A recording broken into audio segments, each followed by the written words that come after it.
Ok. Bonsoir, chers auditeurs. Bienvenue à la troisième séance de notre formation concernant le système d'exploitation.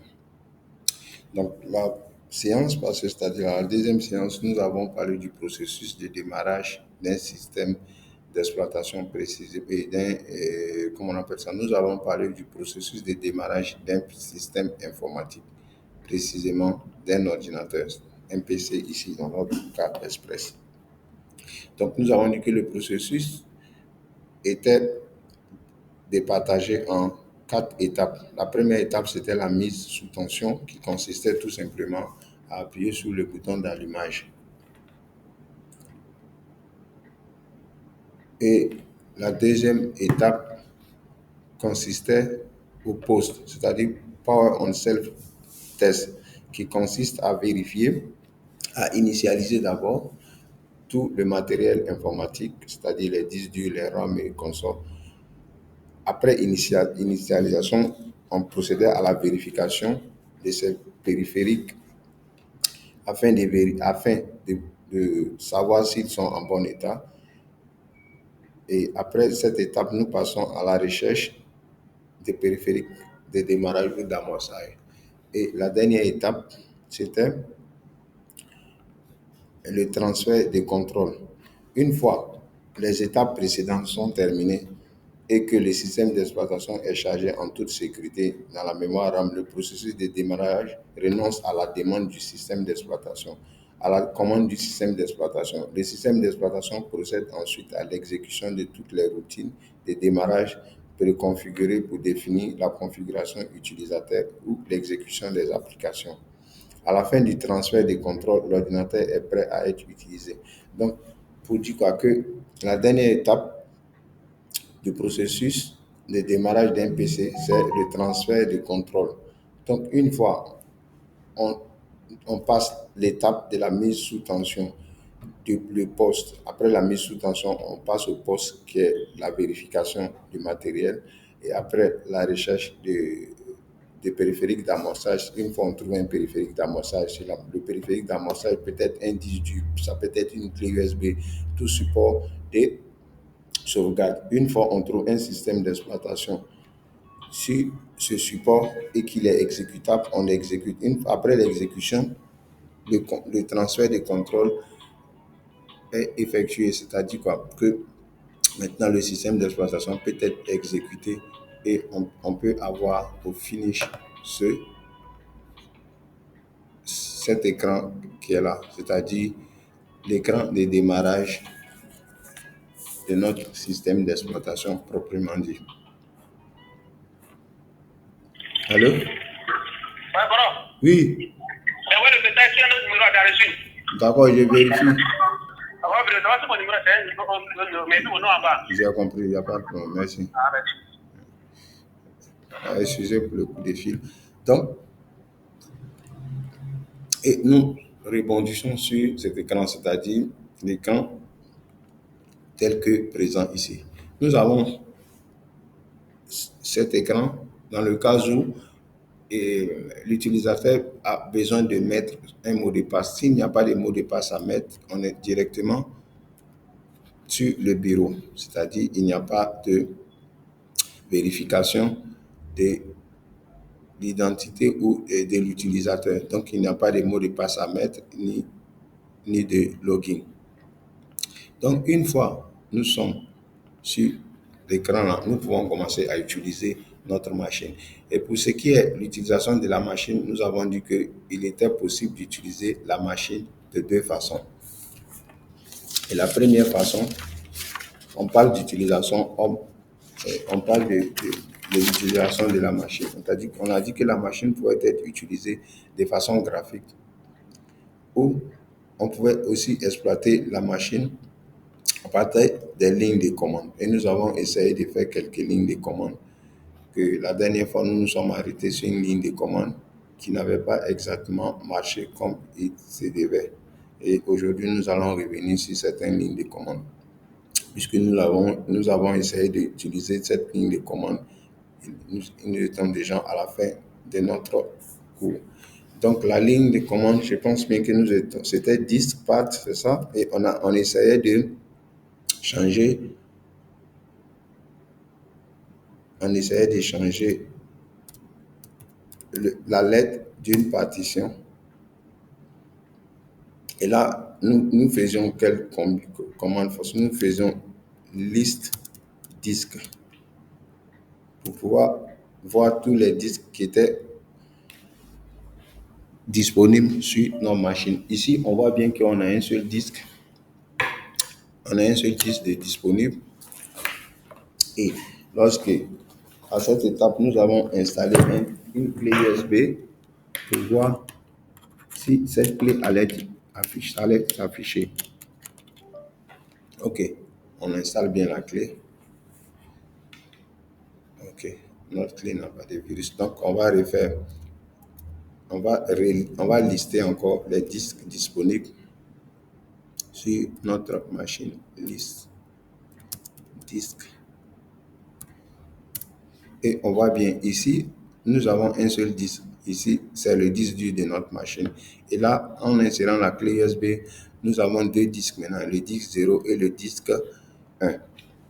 Et là, l'erreur que nous faisions, nous essayons d'utiliser la commande assign, et avec la commande assign, on mettait later égal et on donnait.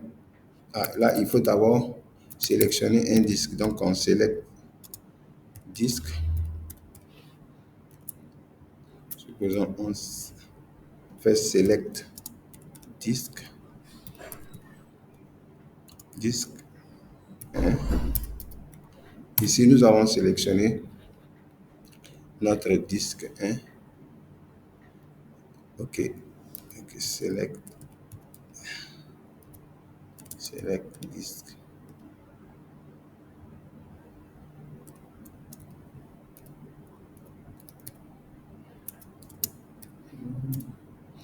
Ici, on nous dit que le disque 1 est bien sélectionné. Et là, à partir de là, nous avons essayé de faire assign l'état égale Z.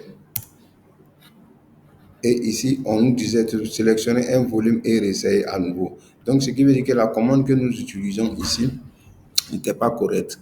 À la place de select disque, nous devons sélectionner volume. Donc, du coup, ce n'est pas la commande select disque, mais plutôt la commande select volume. Et pour cela, nous allons, au lieu de lister les disques, nous allons plutôt lister les volumes.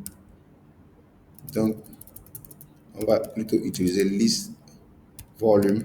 C'était, voilà. Donc, voilà l'erreur que nous commettons la séance passée, ou du moins nous avons essayé de changer la lettre qui était attribuée à un disque et cela était impossible. Mais plutôt qu'on devait utiliser la formule, ou du moins la commande list volume au lieu de list disque. Donc ici, quand on fait list volume, on voit qu'on a volume 0, volume 1, volume 2, volume 3. Et volume 3, je pense bien que c'est ici notre disque et notre clé USB, parce que ici c'est marqué, il est le système de fichiers FS qui veut dire file system, il est bien un FAT32 et il est amovible. Donc le seul disque amovible ici sur cette machine, c'est la clé USB. Donc maintenant nous allons sélectionner notre clé USB select qui est au volume 3, select. Donc ici, on a bien sélectionné le volume 3. Et ce que nous essayons de faire, nous essayons de changer la lettre qui est attribuée à notre disque. Donc ici, nous allons lui donner la lettre K comme ça. Mais bien avant ça, nous allons vérifier la lettre que la machine lui a assignée. Nous parlons bien du disque. On voit ici que le disque, pour faire plus simple, voilà, il est là, mais on va aller dans... pour que tout le monde voit bien de quoi il est question. Ok, c'est PC. On va bien, on a notre disque dur ici, C, et il y a la clé USB. Et ici, la clé USB, la lettre E a été assignée à la clé USB. Nous avons dit que nous pouvons utiliser les lignes de commande pour changer cette lettre. Et là, nous allons changer la lettre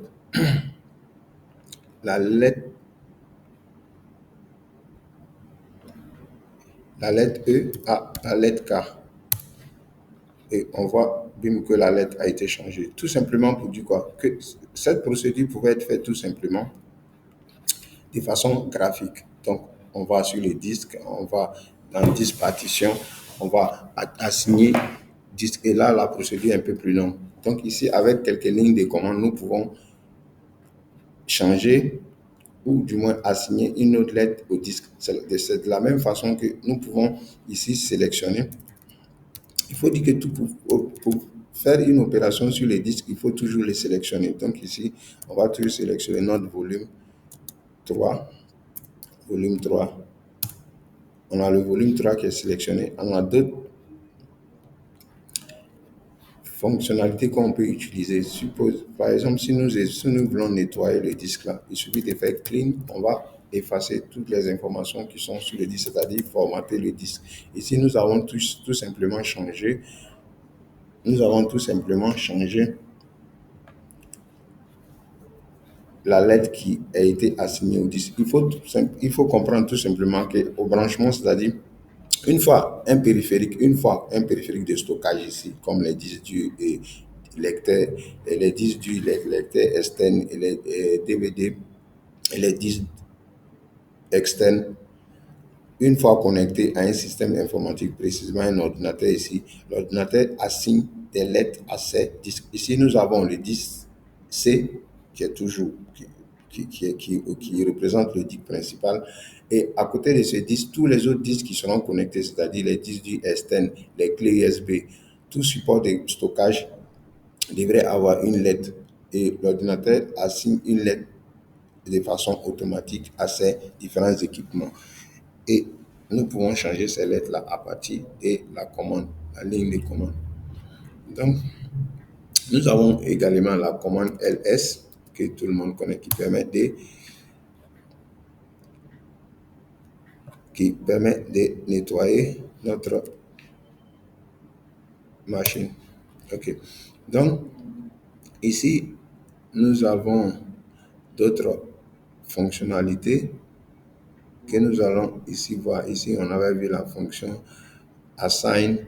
On a vu qu'on pouvait aussi utiliser la fonction clean ou la fonction formater pour formater notre disque et ainsi de suite.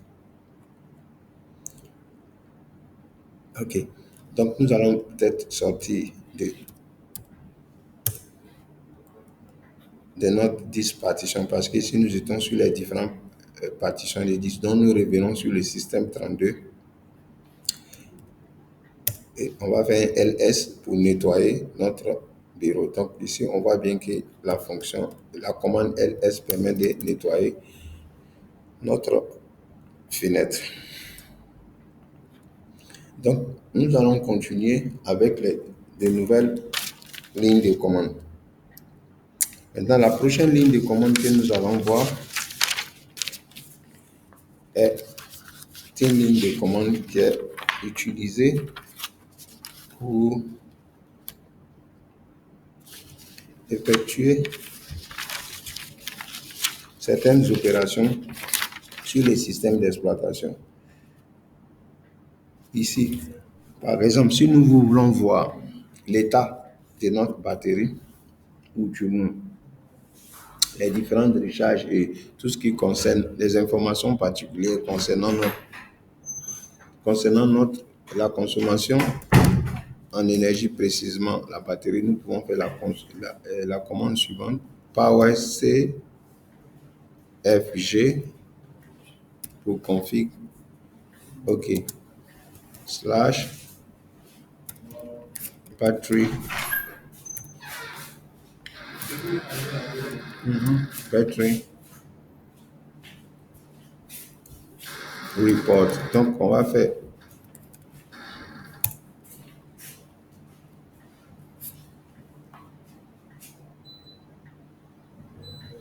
OK. Donc, en lançant cette commande-là, on voit bien que on nous écrit que rapport sur l'autonomie de la batterie enregistrée à cette adresse-là, dans ce schéma-là. Donc, nous, ici, en lançant cette commande-là, nous allons nous rendre sur ce schéma-là. pour ne pas dire à cet emplacement-là, pour voir les informations concernant notre batterie. Et du coup, quand on tape, on fait entrer, voilà les informations concernant la batterie.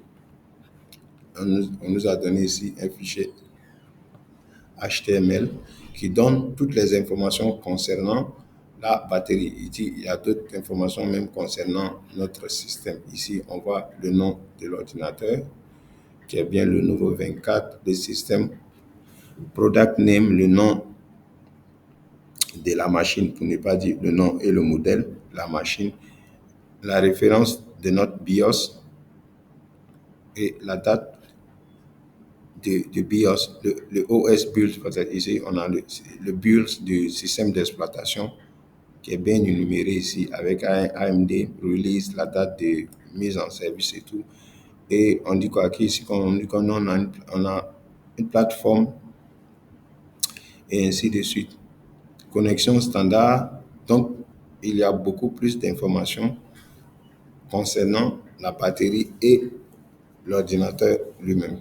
Donc, quand on scroll, on voit ici installer batterie, information concernant la batterie installée dans la machine. On voit bien ici le fabricant de la machine, comment on appelle ça? Le nom de la batterie, le fabricant, le numéro de série de la batterie, chemistry lives into la puissance de la batterie et le temps de charge, la capacité de charge plutôt, le nombre de cycles. Et on est déjà à 67 cycles, ainsi de suite. Donc, et ici, nous, on essaie de nous donner l'usage de la batterie lorsque nous utilisons la machine. Ici, on voit que lorsque nous utilisons la machine, quand l'ordinateur est branché sur câble, comme actuellement, et lorsque nous utilisons la batterie, lorsque l'ordinateur n'est pas branché sur un secteur, les différents pourcentages et les différentes capacités restantes pour chaque temps. Donc, depuis, et nous avons cela avec les différentes dates. Donc, tout cela inscrit probablement ici la date et les informations. Avec seulement cette ligne de code, nous pouvons avoir toutes ces informations concernant la batterie. Donc, il faut dire qu'il y a beaucoup, beaucoup de commandes que nous pouvons exécuter pour avoir la main sur notre machine ou pour soutirer des informations de notre machine. Ici, nous avons également la commande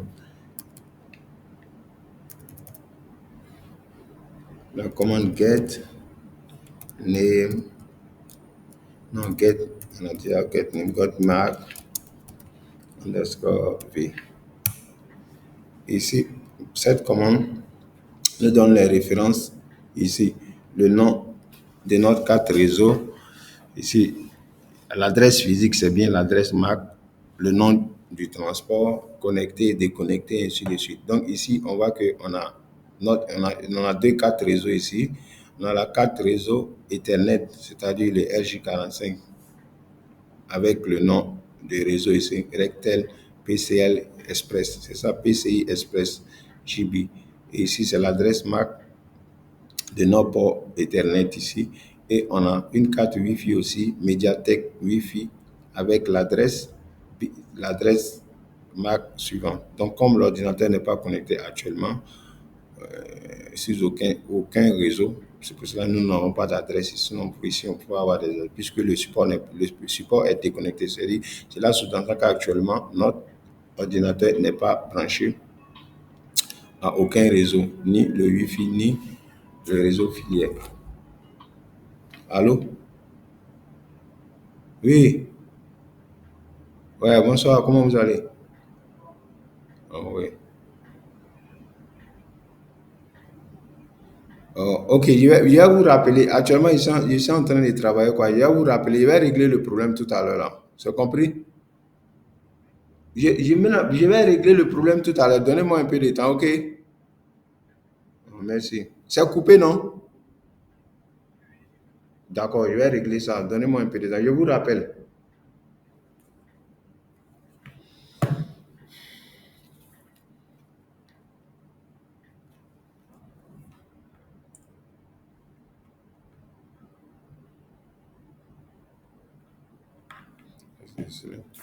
Donc, voilà. Et cette ligne de commande nous donne toutes ces informations concernant la connectivité, c'est-à-dire nos ports de connexion. Ici, on a le RJ45, c'est-à-dire le port Ethernet, la carte Wi-Fi. Donc, on a toutes les informations concernant la carte réseau ici et la carte réseau Ethernet et ici la carte réseau Wi-Fi. Donc, nous avons plusieurs commandes que nous pouvons toujours exécuter pour faire apparaître des informations concernant la machine, concernant le réseau, si la machine est connectée sur un réseau et ainsi de suite. Donc, pour ce qui est de l'utilisation de notre CLI, c'est-à-dire de notre Command Line Interface, nous allons nous arrêter ici pour le moment et continuer un peu avec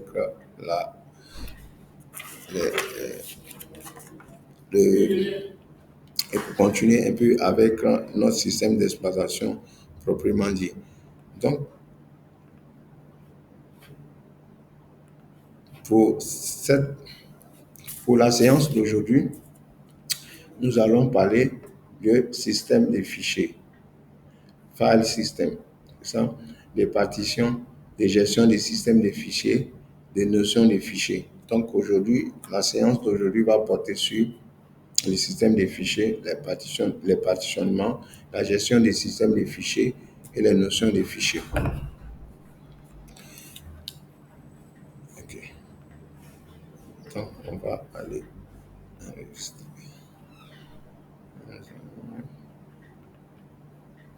Ici.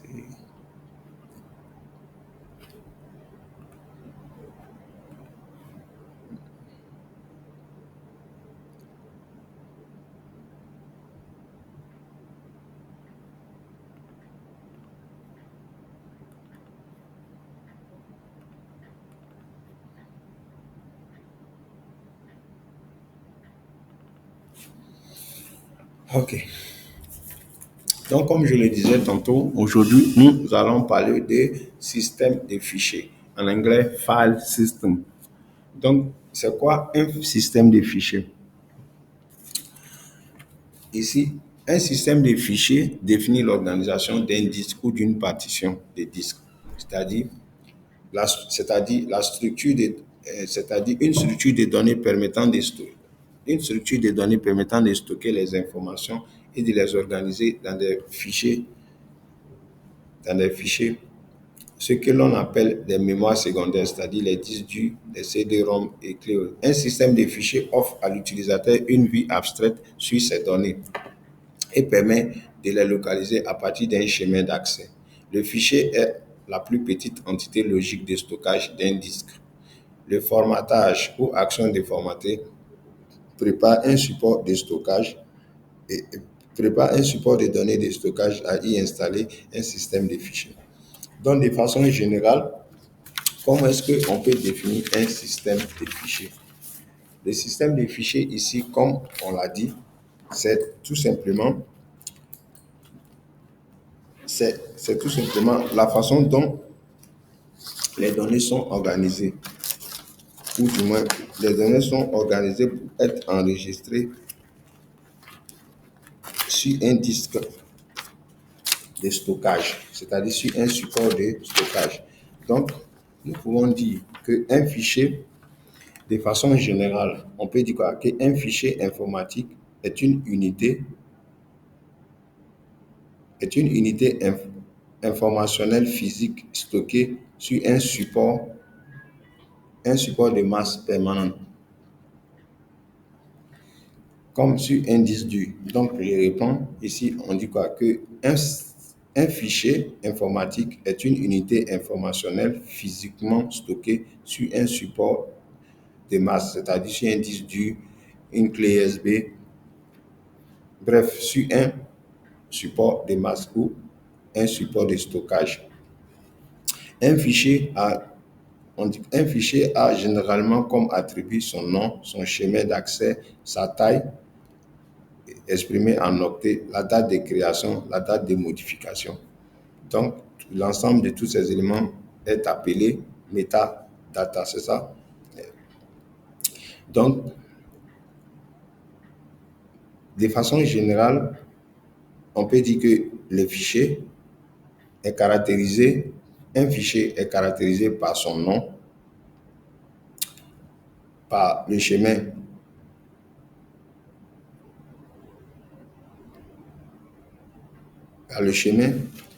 qui permet d'y accéder, à sa taille et la date de création et la date de modification. Donc, il existe plusieurs systèmes de fichiers, mais les systèmes de fichiers les plus connus ici, c'est FAT32, bon, le système FAT, NTFS, et etc.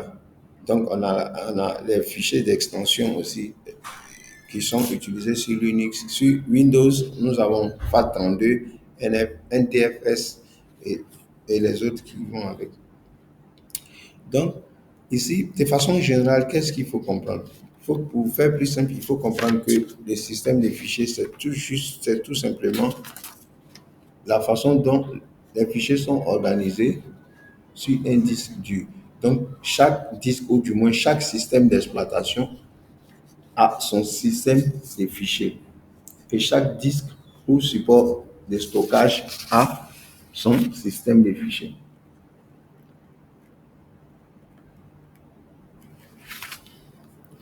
Donc ici, comme je le disais tantôt, nous avons le système FAT32. FAT32 qui veut dire quoi? Le système FAT32, FAT qui veut dire File Allocation Table, qui est un système de 32 bits développé par Microsoft depuis les années 96. Il a été implémenté sur Windows 95, c'est-à-dire Windows 95 MS-DOS. Et bien avant le FAT32, nous avons eu le FAT16 et le FAT12, qui sont des versions anciennes. Et après le FAT32 qui était utilisé sur des machines de Windows 95, et la version des systèmes de fichiers qui a suivi, c'était le NTFS, qui veut dire New Technology File System. NTFS, New Technology File System, qui est également développé par Microsoft Corporation et implémenté sur le Windows NT. Donc, on va dire tout simplement que le FAT32, le FAT32, FAT16, FAT12, c'est pour Microsoft MS-DOS. Et le NTFS est également développé par Microsoft Corporation, mais pour Microsoft NT, c'est-à-dire NT Windows 2000, XP, Server 2003, 2007, etc. Donc NTFS est le successeur de FAT. Et après le FAT, nous avons donc connu le NTFS, et après le NTFS, nous avons connu le High Performance File System, qui est HPFS. Il faut tout simplement comprendre que FS c'est File System. Donc, nous avons connu le High Performance File System, qui est plus fiable en termes d'utilisation de l'espace du disque. Et il est également doté d'une technologie de liste de contrôle d'accès de ACL, c'est-à-dire avec cette technologie, les accès sont limités ou contrôlés. Car ce système également nous permet de créer et de faire une journalisation du système de fichiers et promet beaucoup plus de sécurité. Et l'espace d'utilisation des disques est encore plus autonome et plus maîtrisé. Donc, à côté de ces trois systèmes de fichiers Windows, nous avons également le EXT, qui est un système de fichiers utilisé par les systèmes d'exploitation basés sur Unix. Donc, EXT, qui veut dire tout simplement Extended File System, est le premier système de fichiers créé en 1992 par les systèmes d'exploitation Linux. Il a été amélioré et nous avons connu diverses versions, c'est-à-dire il y a le X2, X1, X2, X3. Et après la version X1, X2, X3, Unix, les systèmes de fichiers Unix aussi a développé le UFS, c'est-à-dire Unix File System, qui est un système de fichiers utilisé par de nombreux systèmes d'exploitation basés sur le noyau Unix. Donc, il faut comprendre que tout simplement, le système de fichiers FAT32 est développé par Microsoft. Le NTFS, le HTFS, ces trois systèmes sont développés et sont de nos jours toujours utilisés par les systèmes d'exploitation Windows, développés par Microsoft. Et le X et UFS sont développés par le système d'exploitation basé sur le noyau Unix. Donc ici, nous avons deux types de systèmes de fichiers, c'est-à-dire les systèmes de fichiers basés sur Microsoft et les systèmes de fichiers basés sur Linux. Ce sont deux systèmes d'exploitation bien distincts. Donc, qu'est-ce que nous pouvons dire encore concernant les systèmes de fichiers?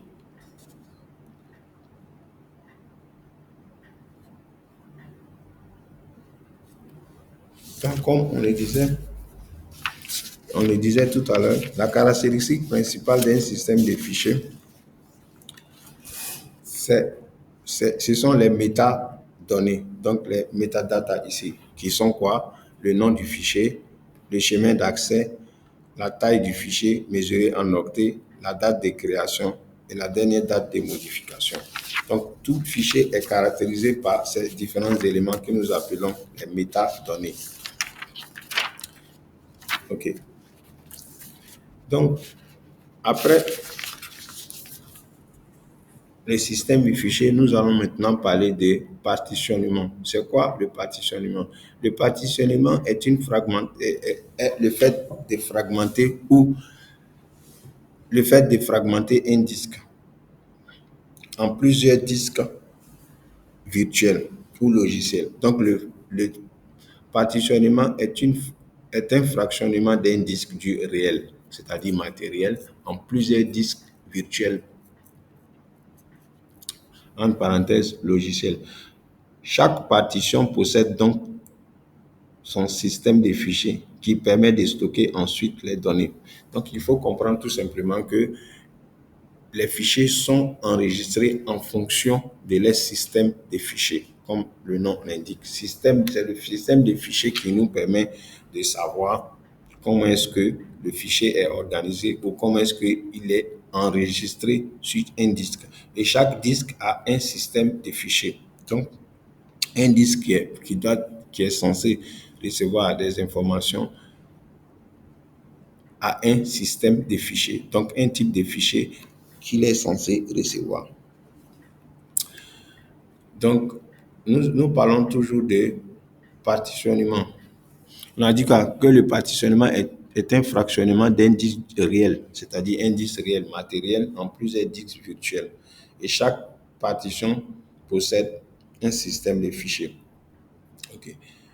On nomme partition d'amorçage celle qui prend le contrôle au démarrage, qu'elle contient ou non le système d'exploitation. Donc, les informations sur les partitions sont conservées sur le disque lui-même, dans les tables de partition. La table de partition principale est contenue dans le premier secteur du disque ou secteur d'amorçage, le MBR. Et c'est cette partie-là même qui nous permet ici, dans le cadre du système d'exploitation, d'amorcer le démarrage, c'est-à-dire pendant la période ou pendant l'étape de recherche des périphériques d'amorçage. Donc, c'est cette partie du disque-là, par exemple, le disque dur qui contient l'information nécessaire, le bootloader ici, qui contient le chargeur d'amorçage, est enregistré bien dans cette partition du disque. Donc, chaque ligne d'une table de partition contient l'adresse de début de la partition et sa taille. Il peut s'agir de partitions primaires qui contiennent un système de fichiers ou partitions étendues qui contiennent à leur tour une table de partition ayant la même structure que la table principale. Donc, parlant toujours de partitionnement, il y a une partition qui est appelée chargeur d'amorçage. Comme je le disais toujours, chargeur d'amorçage, en anglais bootloader, est un logiciel permettant de lancer, c'est-à-dire charger et démarrer un système d'exploitation éventuellement parmi plusieurs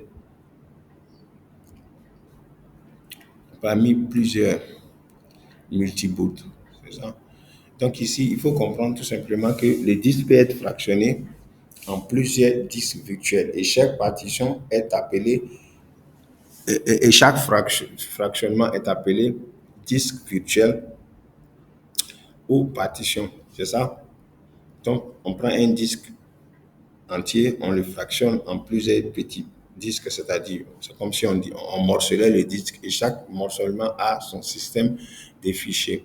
Et ici, dans le cas du système d'exploitation, c'est-à-dire de la partie qui concernera le système d'exploitation et cette partie qui va nous permettre de lancer le système d'exploitation est appelé le MBR, c'est-à-dire Master Boot Record, est une partition aussi du disque et un chargeur d'amorçage ou bootloader est un logiciel qui est enregistré dans le MBR, c'est-à-dire dans le master boot qui permet de lancer notre système d'exploitation. Une fois nous avons dépassé, une fois les 3 étapes précédentes sont effectuées, c'est-à-dire la mise sous tension, le poste, la recherche des périphériques. Et après la recherche des périphériques, nous pensons directement à l'amorçage du système, c'est-à-dire au lancement ou à l'exécution du système d'exploitation, c'est-à-dire lors de la phase de contrôle, transfert de contrôle. Donc, nous allons parler maintenant de système de gestion des fichiers. On a parlé des systèmes de fichiers. Maintenant, nous allons parler de la gestion de ces systèmes de fichiers.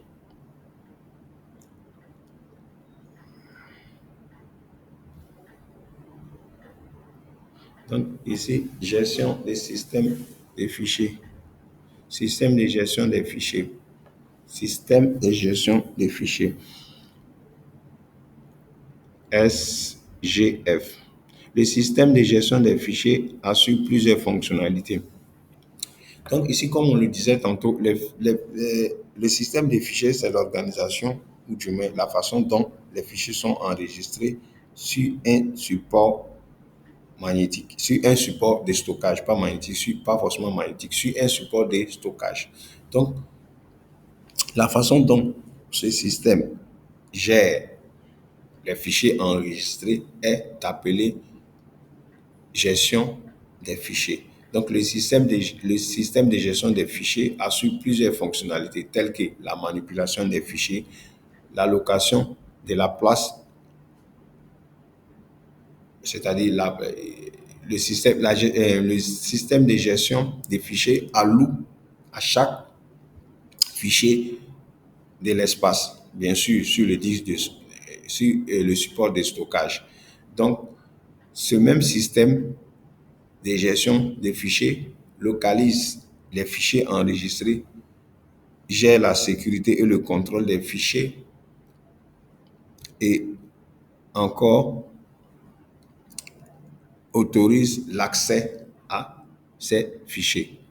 Donc, en gros, voici les fonctionnalités les plus pertinentes du système de gestion des fichiers. Donc, on reprend. Il y a d'abord la manipulation des fichiers, l'allocation de l'espace de stockage pour les fichiers, la localisation des fichiers, c'est-à-dire le chemin d'accès, la sécurité et le contrôle des fichiers. Donc, pour la manipulation, il faut comprendre qu'il s'agit d'une opération qui permet d'accéder ou de manipuler les fichiers qui sont enregistrés dans les supports de stockage. Ici, la manipulation consiste à faire quoi? La manipulation peut être, ça peut être une modification concernant les métadonnées, c'est-à-dire on peut changer le nom d'un fichier, on peut,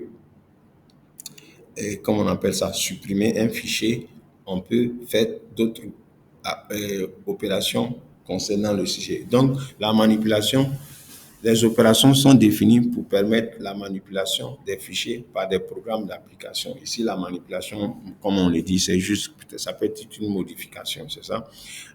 L'allocation de la place sur mémoire secondaire, les fichiers étant de tailles différentes et cette taille pouvant être dynamique, le système de gestion des fichiers alloue à chaque fichier un nombre variable de blocs et de tailles. Okay.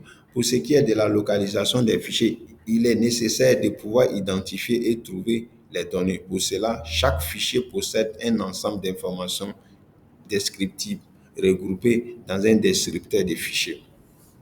Pour ce qui est de la sécurité et du contrôle des fichiers, le système de gestion des fichiers permet le partage des fichiers par différents programmes d'application tout en assurant la sécurité et la confidentialité des données. Le système de gestion des fichiers se doit aussi de garantir la conservation des fichiers en cas de panne du matériel ou du logiciel. Donc ici, de façon générale, voici les différentes fonctionnalités du système de gestion des fichiers. Donc, manipulation, allocation d'espace, localisation des fichiers, sécurité et contrôle. Il existe d'autres façons d'organiser les données, par exemple les bases de données et les fichiers indexés. Donc ici, ces systèmes de fichiers ne concernent pas les bases de données ni les fichiers indexés. Ici, nous parlons des fichiers de type comment on appelle du texte, les fichiers ordinaires, comme on peut le dire, pas les bases de données ni les tableaux de bases de données ici. Okay. Donc, il y a d'autres fonctionnalités aussi supplémentaires que nous pouvons définir pour les systèmes de fichiers. Donc, les systèmes de fichiers peuvent inclure également la compression, le chiffrement automatique des données, une gestion plus ou moins fine des droits d'accès aux fichiers, une journalisation des écritures, une distribution ou répartition réseau, une virtualisation des fonctionnalités pour le temps réel, des restrictions de nommage pour les fichiers.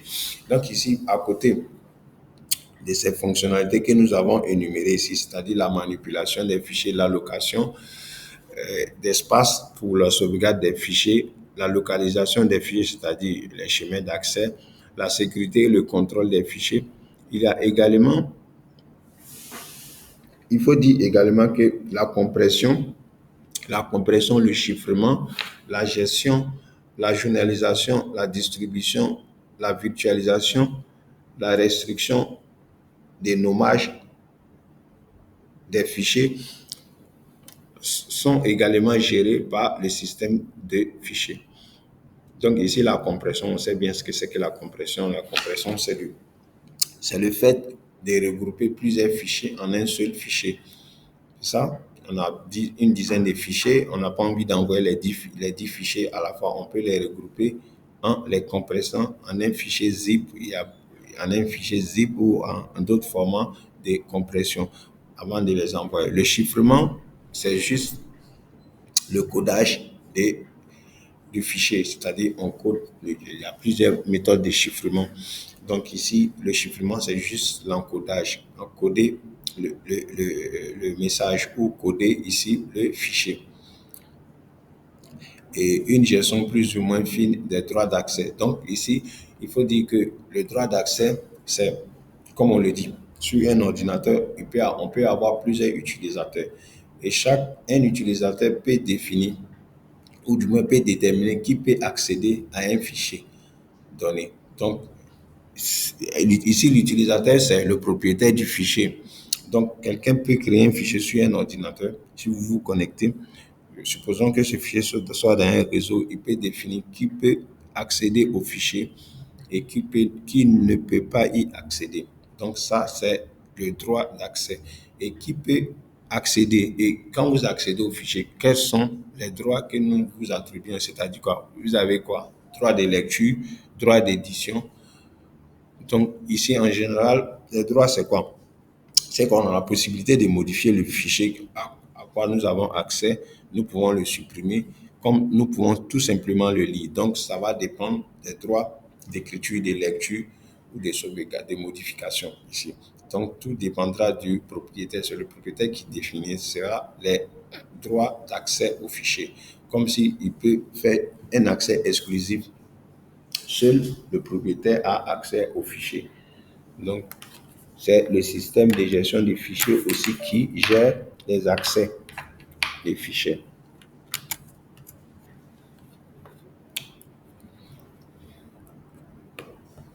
OK. Donc, ici,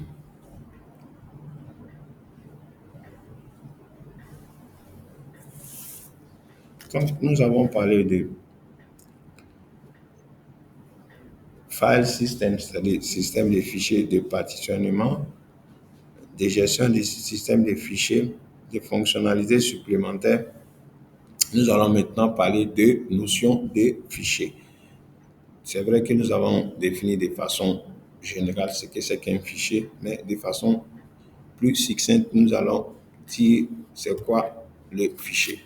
Donc, un fichier est une suite d'octets portant un nom et conservé dans une mémoire. Donc, tout simplement, il faut comprendre que on parle de fichier lorsque on a une suite d'octets. On sait bien ce que c'est qu'un octet. C'est la plus petite quantité d'informations que l'on peut enregistrer. Donc, on a un ensemble d'octets à quoi nous donnons un nom et que nous conservons ou du moins nous sauvegardons sur un support de sauvegarde, bien sûr. Donc, on a un ensemble d'octets, c'est-à-dire un ensemble d'informations à quoi nous donnons un nom et qui est conservé sur un disque. Donc, ici, on a déjà quatre métadatas. Notre premier métadata, c'est-à-dire métadonnées ici, c'est le nom du fichier, octet qui représente la capacité, et le chemin, c'est-à-dire, on a dit qu'il est conservé il est conservé dans une mémoire, c'est-à-dire le chemin. Donc ici, on a le nom, la capacité, le chemin. Donc un fichier est une suite d'octets portant un nom et conservé dans une mémoire. Le contenu du fichier peut représenter n'importe quelle donnée binaire, un programme, une image, du texte, etc. Donc ici, on veut dire quoi? Que le fichier soit un programme, c'est-à-dire ici, un programme, ça peut être quoi? Un programme exécutable ou une ligne de code, un ensemble d'informations, ainsi de suite. Mais toujours est-il que, peu importe la nature ou le type de fichier,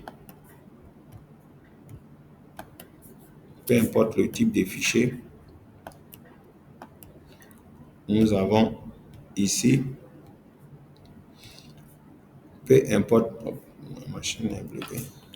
Peu importe le type de fichier, que nous ayons un fichier de type texte, un fichier de type image, vidéo ou données binaires, il faut dire que ces informations sont enregistrées dans une mémoire et ces informations ont un nom, une taille, une date de création, une date de modification. Donc c'est ça, de façon générale, un fichier.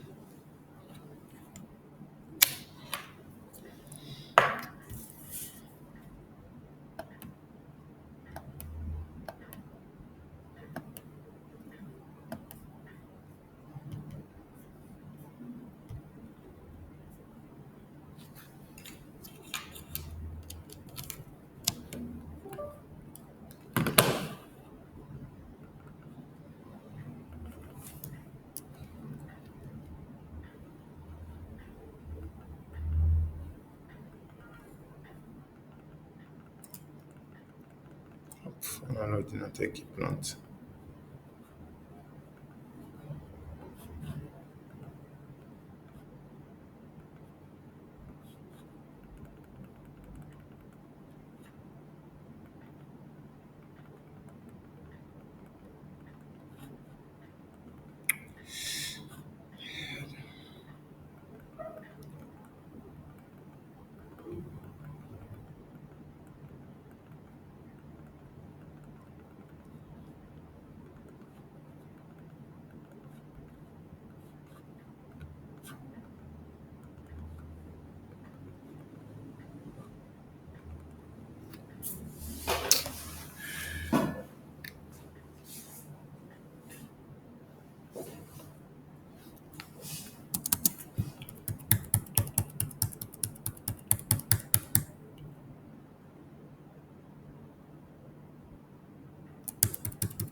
On avait l'ordinateur qui plantait un peu.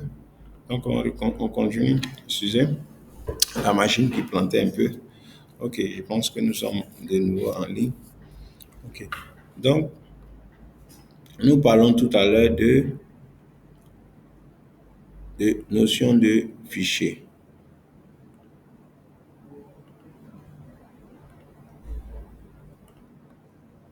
OK. Donc, le contenu du fichier peut représenter n'importe quoi, n'importe quelle donnée binaire, un programme, une ligne, une image, une vidéo, du texte, etc. Les fichiers sont classés dans des groupes appelés répertoires. Chaque répertoire peut contenir d'autres répertoires, formant ainsi une organisation arborescente appelée système de fichiers. Donc, les fichiers sont la plupart du temps conservés, entre parenthèses stockés, sur des mémoires de masse telles que les disques durs. Dans un système d'exploitation multi-utilisateur, les programmes qui manipulent les systèmes de fichiers effectuent des contrôles d'accès ou notion de droit. Donc ici, dans ce slide, nous essayons de résumer de façon générale ce que c'est qu'un fichier. Donc le fichier, comme on le dit et on l'a répété plusieurs fois, c'est un ensemble d'octets, c'est-à-dire un ensemble de données organisées, enregistrées dans une mémoire, c'est-à-dire dans un support, sur un support de stockage. Ces fichiers sont organisés de sorte à ce qu'ils peuvent être modifiés, c'est-à-dire quoi? Ils peuvent être supprimés, ils peuvent être édités, c'est-à-dire ils peuvent être renommés. Et pour pouvoir les renommer ou les supprimer ou effectuer une opération quelconque sur ces fichiers, il faut avoir un accès. Donc, le système de fichiers est organisé de sorte à ce qu'on puisse accéder aux fichiers que nous enregistrons au préalable. Donc l'accès, le contrôle d'accès, toutes ces fonctionnalités sont gérées par le système de gestion des fichiers. Donc, c'est de ça qu'il est question. Et maintenant, il faut dire que les caractéristiques d'un fichier, les caractéristiques d'un fichier sont diverses, mais les caractéristiques les plus connues, ou du moins les plus pertinentes que nous connaissons, c'est le nommage, c'est-à-dire le nommage et ses restrictions, le chemin d'accès, la taille du fichier, l'extension, les données descriptives, c'est-à-dire les métadatas. Jusque-là, vous avez vu que nous n'avons pas parlé d'extension.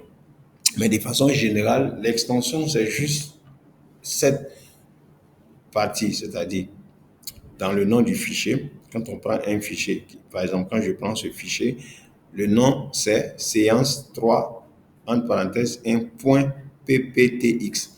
Le PPTX représente l'extension. C'est vrai que à partir du PPTX, on sait nous avons affaire à quel type de fichier, du moins quel type de fichier. On sait que c'est un fichier texte, mais plutôt un fichier texte de, du logiciel,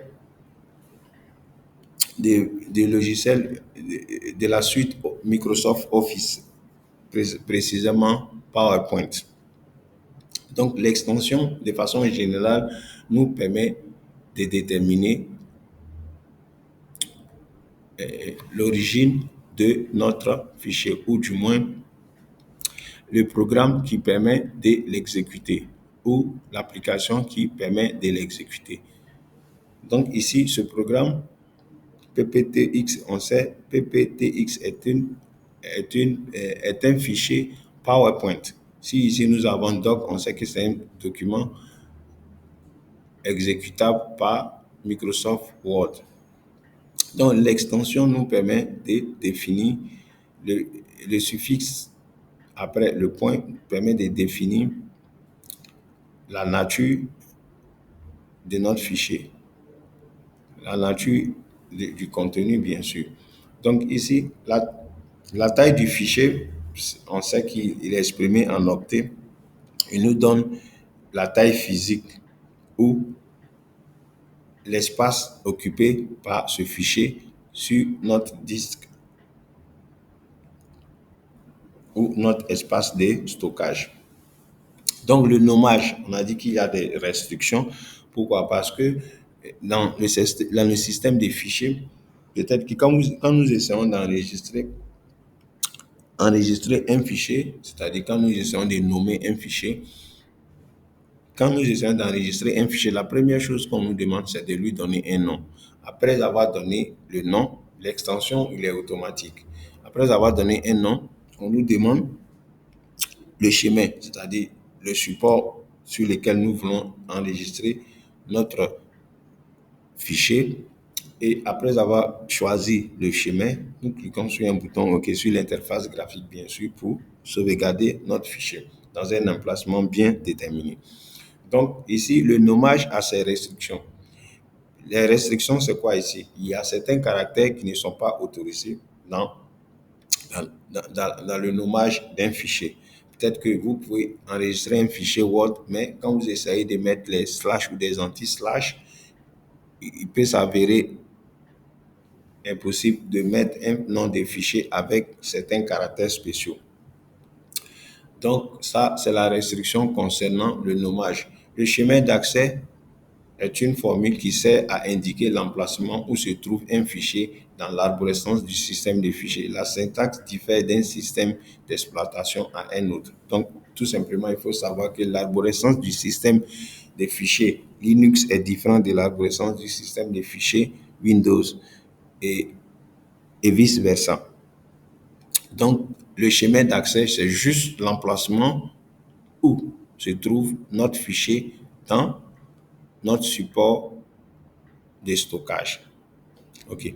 Donc, la taille, c'est juste la taille nous donne, la taille qui s'exprime ici en octets, nous donne la capacité qu'occupe ces données sur un support d'enregistrement, c'est-à-dire un support de stockage. Donc, en d'autres termes, la taille du fichier, c'est la taille physique, la taille occupée par la taille occupée par le fichier.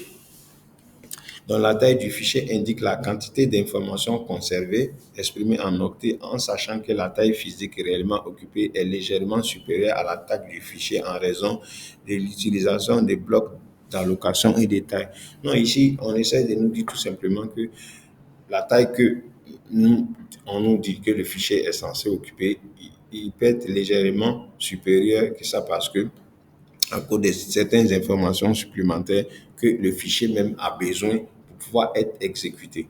C'est la même chose quand nous achetons une nouvelle clé de peut-être 8 gigas, on nous dit que la clé fait 8 gigas, mais on ne peut pas enregistrer un fichier de 8 gigas sur la clé, tout simplement parce que la clé même a besoin d'un petit espace, comment on appelle ça, et la clé même a besoin d'espace, excusez, la clé même a besoin d'un peu d'espace pour pouvoir exécuter les différents programmes et fichiers qui y sont enregistrés. Donc, du coup, il serait toujours question de ne pas pouvoir enregistrer 8 gigas de données sur une clé de 8 gigas parce que la clé même occupe de l'espace. Non, c'est réserve de l'espace pour pouvoir exécuter certaines les fichiers que nous allons y enregistrer. Donc ici, c'est la même. On vous dit qu'un fichier fait 800 octets. Et réellement, le fichier va occuper plus de 800 octets. Parce que à côté de ces 800 octets, il a besoin de quelques petits programmes pour pouvoir, pour pouvoir être exécuté. Donc l'extension, pour parler d'extension, comme je le dis ici, voici l'extension de notre fichier ppt. Le point, c'est le séparateur entre le nom et le suffixe. C'est ça. Donc l'extension est un suffixe ajouté au nom du fichier pour indiquer la nature de son contenu. L'usage des extensions est une pratique généralisée sur les systèmes d'exploitation Windows et une pratique courante sur les systèmes d'exploitation Unix.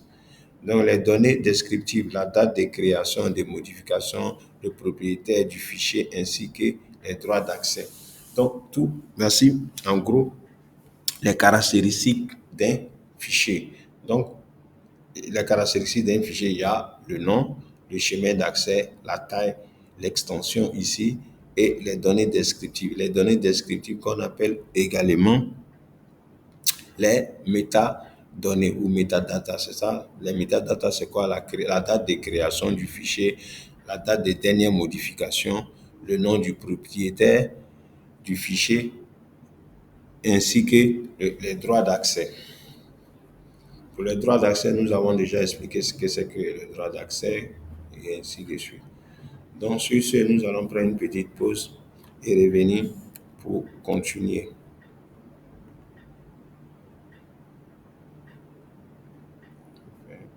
OK. Welcome back. Donc, nous allons continuer avec notre Command Line Interface et voir un peu plus de lignes de commande. Donc, la prochaine ligne de commande que nous allons voir maintenant, c'est la ligne de commande clip.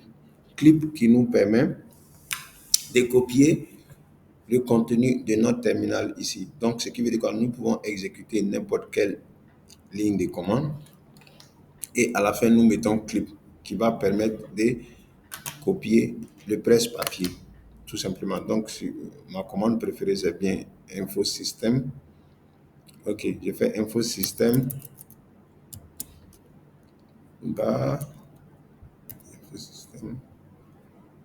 OK, clip, comme c'est fait ici. Donc, je vais entrer.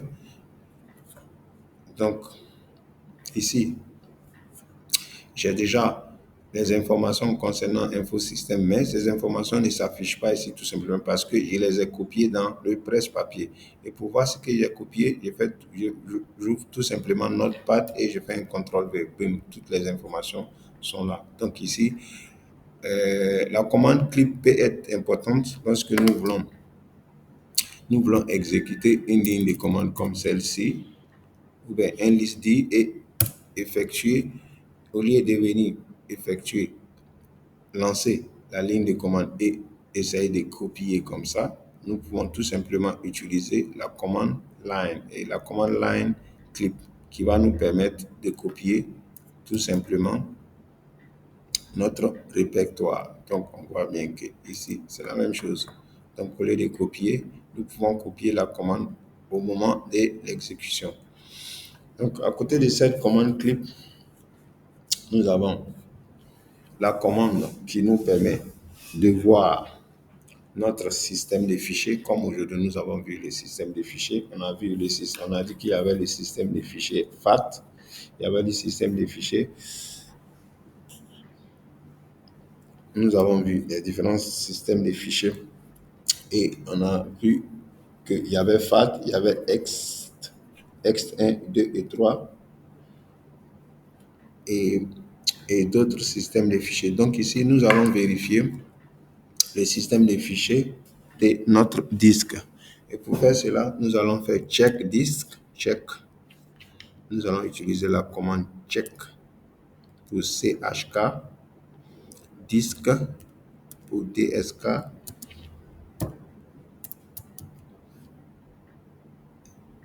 et pour voir le file system. Donc ici bien, on voit bien que c'est marqué. Le type de système de fichiers est NTFS. Donc on avait dit quoi? Qu'avec Windows, on avait FAT, NTFS, FS qui veut dire file system. Donc on a dit qu'il y avait FST. Donc ici, on voit bien que notre disque dur est de type FST.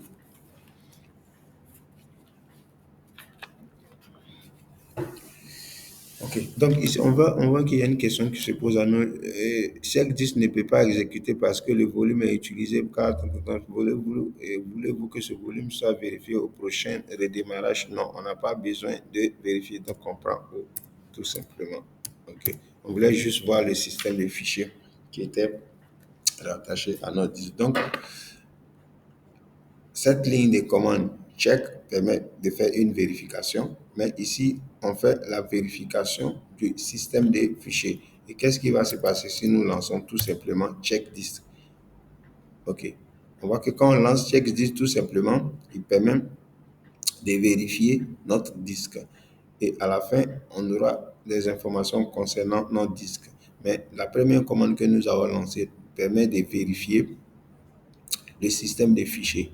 Donc ici, on a fini le check-in de notre disque. Il donne probablement les différentes capacités occupées par les différents volumes. On a vu ici qu'on avait divers volumes. Quand on a fait 10 par volume, on a vu les différents volumes qui étaient sur notre système. Donc ici, on a checké notre disque. Le temps total est de 16 secondes, c'est-à-dire 16 301 millisecondes. Dans 16 secondes, 30 millisecondes. Et ici, on nous donne les informations concernant l'unité d'allocation disponible sur les disques.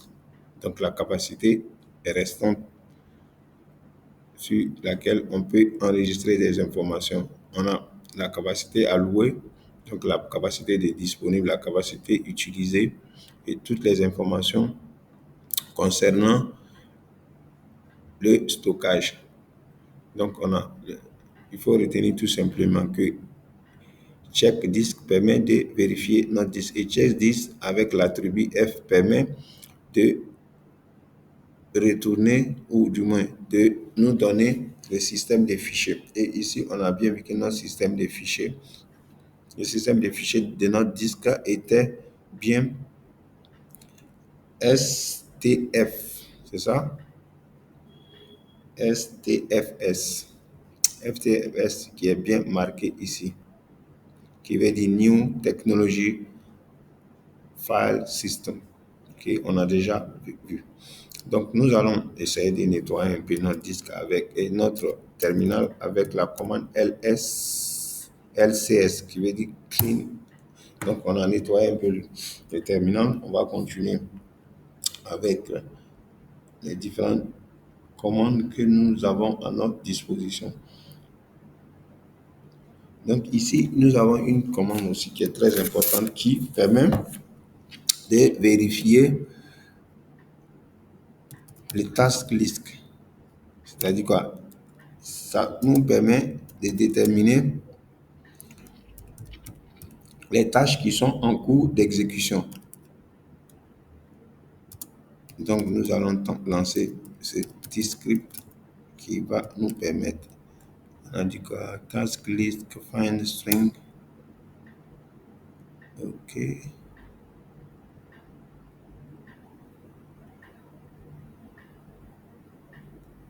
OK. Task list, find string.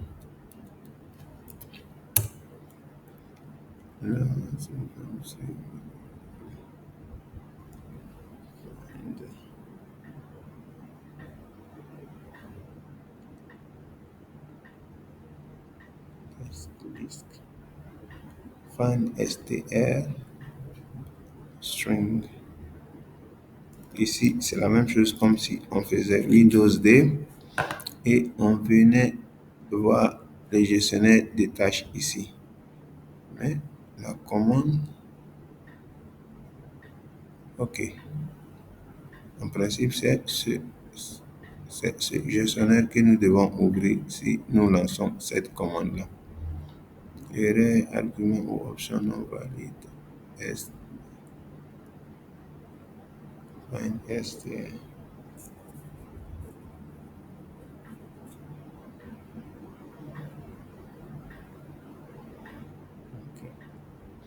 D'accord, nous allons revenir tout à l'heure à cette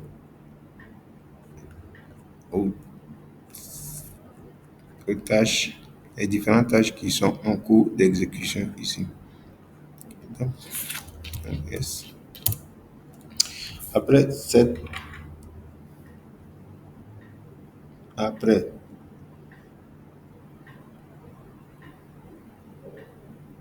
ligne de commande, nous avons aussi la ligne de commande NetShow qui permet de montrer certaines informations concernant notre réseau. Ici, avec cette commande, nous pouvons voir certaines informations utiles concernant le réseau sans fil ici.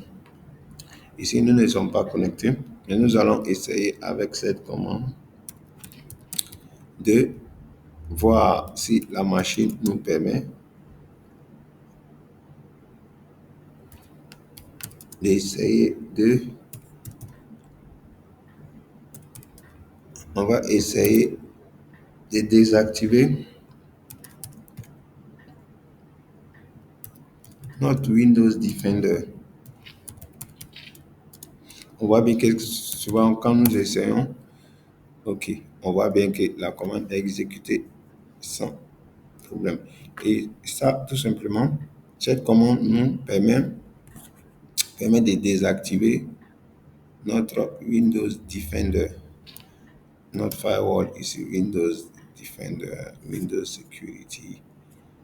Et là, il faut comprendre que certaines de ces commandes ne passeront pas lorsque vous avez un antivirus comme Kaspersky ou un antivirus qui est vraiment bien en place. Donc, on voit bien que ici, on a notre Kaspersky qui est activé et nous voulons essayer de désactiver le profil de notre firewall, c'est-à-dire notre pare-feu. Ici, il nous dit que le pare-feu a été désactivé. Et cela dépend tout simplement de l'antivirus qui est mis en place. Donc, on peut remettre le state à on. Donc, le state a été remis en on. Donc, il y a plein d'autres lignes de commande que nous pouvons exécuter et qui peuvent quand même nous être utiles. Donc, ici, on a vu la commande. On a vu la commande clip qui permet de copier notre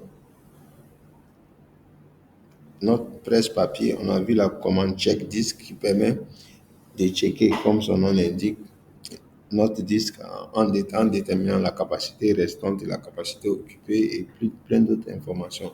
Et la commande check disque F qui nous donnait notre FS, c'était notre file system. Donc nous avons à côté de cela une autre commande, ligne de commande qui permet de scanner notre disque, qui est la commande SFC. SFC, on va faire SFC scan now. Donc, on voit bien le début de l'analyse du système. Cette opération peut nécessiter un certain temps. Donc, en lançant cette commande, tout simplement, nous vérifions notre système d'exploitation, c'est-à-dire nous checkons le disque, nous vérifions si le système fonctionne correctement. On voit bien ici que la vérification est à 7%. Il est bien spécifié ici que cette commande, cette opération peut nécessiter un certain temps. Okay. Donc, on attend jusqu'à ce que la vérification soit effectuée à 100%.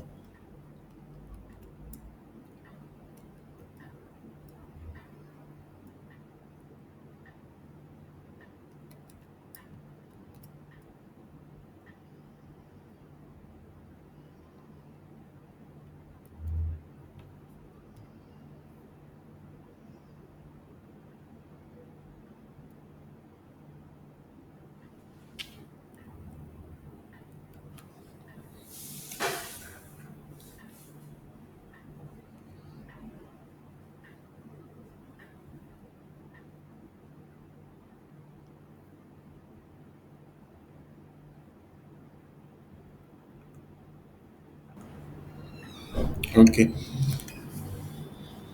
ok. Donc, on voit bien ici que le check a été terminé avec succès. Donc, on voit tout simplement que le MFC permet de scanner notre système et le système a été scanné à 100%.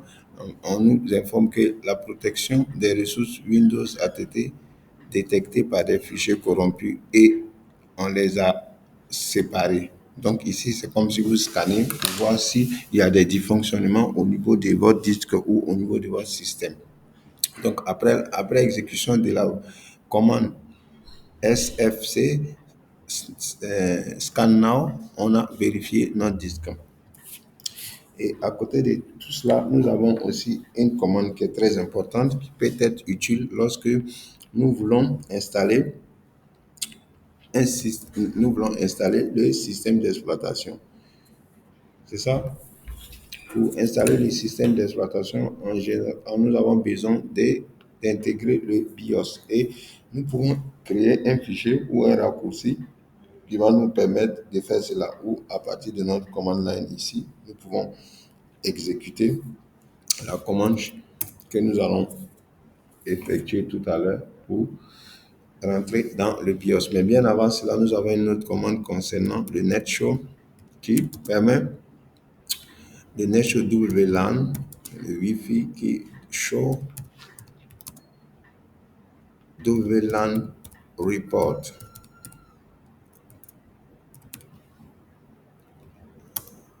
OK. Donc ici, cette commande nous permet de faire un récap sur les différents réseaux Wi-Fi sur lesquels nous sommes connectés. Et ce fichier, on peut y avoir accès à partir de ce lien. Ici, il y a un lien qui a été créé, un chemin. Il suffit tout simplement de copier ce chemin et de le remettre ici. CTRL V. Donc, je copie ce chemin ici.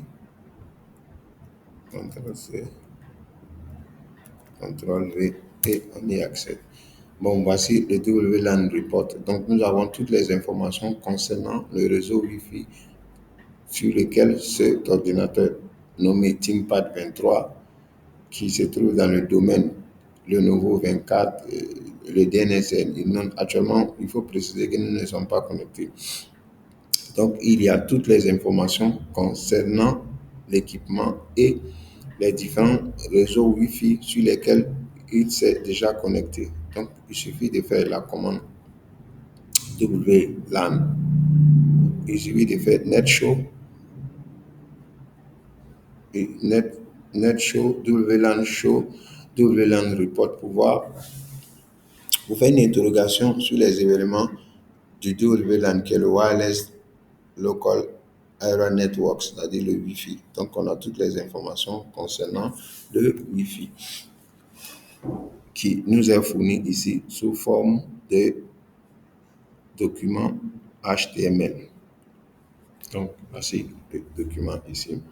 WLAN, les DNS et toutes les informations concernant les statuts des connexions, des déconnexions, le wireless, les adaptateurs et tout.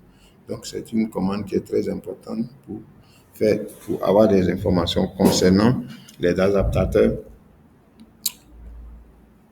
et les réseaux LAN. Il y a aussi des informations concernant la commande elle-même et les différents attributs qu'elle peut avoir. Donc, voilà toutes ces informations que vous pouvez faire sortir avec la simple commande. Donc, pour terminer, nous allons donner la commande maintenant qui permet d'accéder, de redémarrer notre machine directement sur le BIOS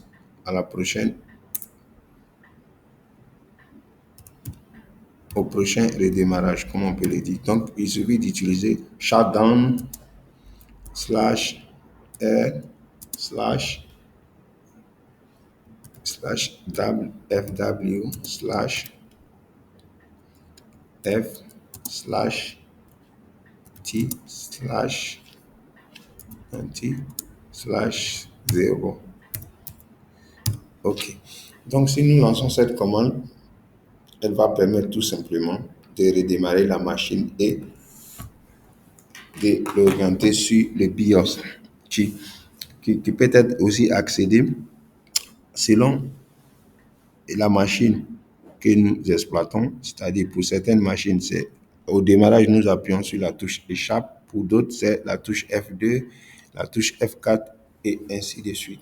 Donc, je pense qu'avec cette commande que nous n'allons pas lancer d'ailleurs, parce que si nous lançons, nous allons perdre là notre enregistrement.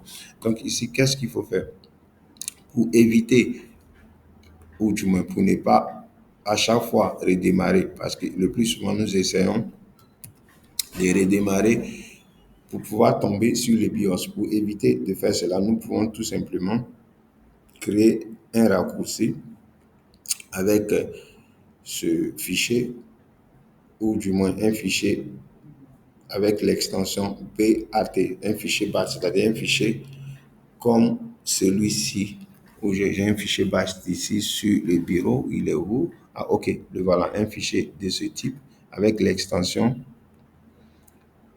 BAT, nous créons un fichier. Il suffit tout simplement d'ouvrir Notepad et de taper la commande inscrite ici et d'enregistrer ce fichier sous forme de BAT et de créer un raccourci au niveau du bureau ici. Et chaque fois que vous cliquez sur ce document comme celui-là, vous allez redémarrer la machine et tomber directement dans le BIOS. Au lieu d'éteindre et de rallumer, essayez de rentrer dans le BIOS difficilement. Donc sur ce, nous allons nous séparer.